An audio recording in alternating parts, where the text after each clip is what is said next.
यदि आप हमारे चैनल के सभी गाने को पसंद करते हैं तो डीडी प्रोडक्शन हाउस के यूट्यूब चैनल को लाल बटन दबा के सब्सक्राइब करें और घंटी के निशान को जरूर दबाएं।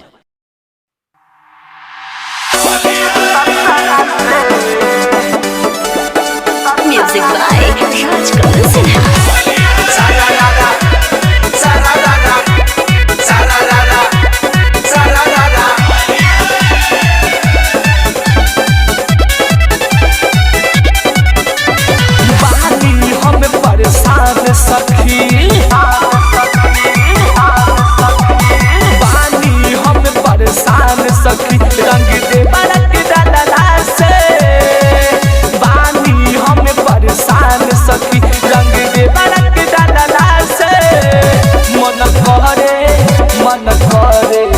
मन करे चला के मारती है तो गला के तसला से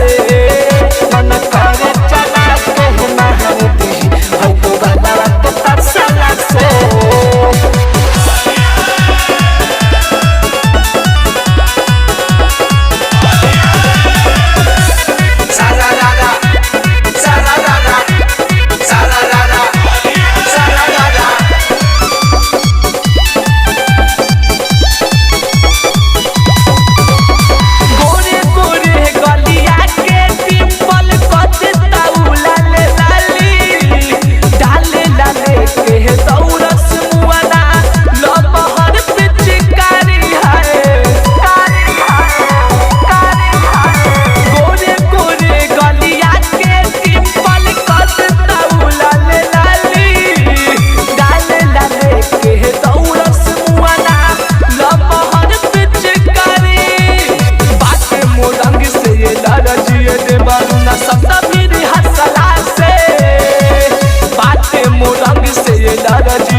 मन करे चला के मारती है तो गला के तसला से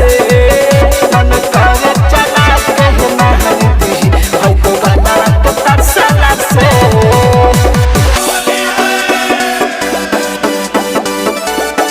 Music by Rajkumar Sinha.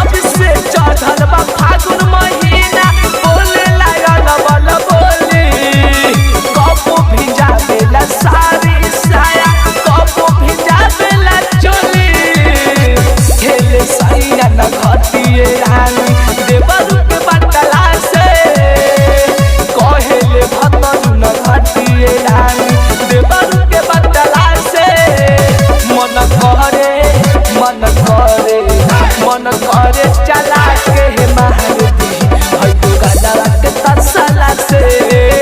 मन करे चला के मारती है तो गला के तसला से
मन